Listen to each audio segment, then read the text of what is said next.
Eu cresci numa cultura religiosa onde não é permitido usar joias e alguns adornos. Mais tarde eu fui estudar em outro país e depois acabei por ir trabalhar em outro. E essas mudanças trouxeram um choque cultural enorme para mim. Foi muito difícil em vários aspectos, sobretudo nessa questão das joias. Eu vi muita gente nesse meu contexto religioso usar, e isso me obrigou a estudar mais a Bíblia e buscar orientação.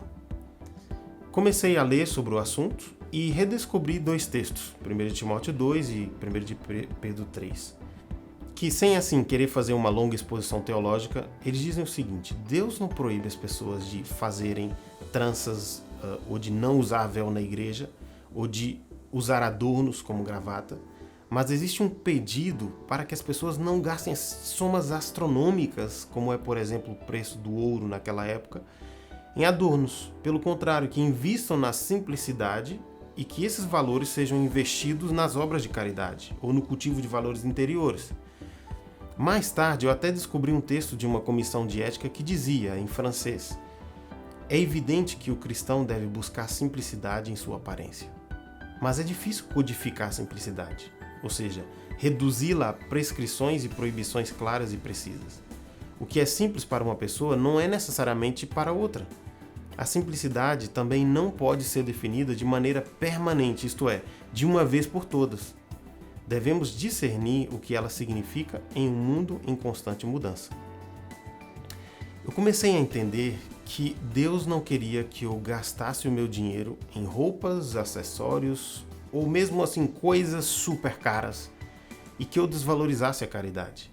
Ele sempre quis que soubéssemos que o verdadeiro valor não está nas coisas materiais. Mas eu tenho que admitir que, para mim, antes não havia nenhum problema uma pessoa ter um carrão, uma super gravata, mas eu não aceitava o brinco que custava poucos euros. Mas a minha opinião começou a mudar. Quando as pessoas perguntavam a minha opinião, eu ficava um pouco com medo de dizer o que realmente a Bíblia dizia, com receio daquilo que as pessoas iam pensar e dizer, sentindo uma certa pressão. Mas é interessante que eu acabei por descobrir que muitas pessoas entendiam as coisas assim, mas também não queriam falar.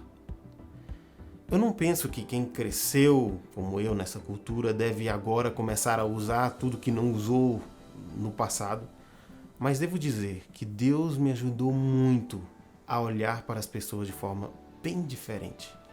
Entendi que na minha realidade atual eu não posso pensar que uma pessoa não é de Jesus porque tem um carrão, ou usa sapatos caros ou gravata ou mesmo brincos, mesmo se eles só são de plástico e custam só 5 euros. Hoje, entendo um pouco melhor o olhar de Deus.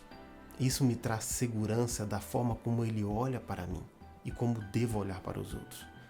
Essa é só a minha experiência e eu te encorajo, com a inspiração divina e com a Bíblia como única regra de fé, que você possa fazer a sua e respeitar também a dos outros e que a nossa busca pelo conhecimento de Deus nunca pare. Um abraço.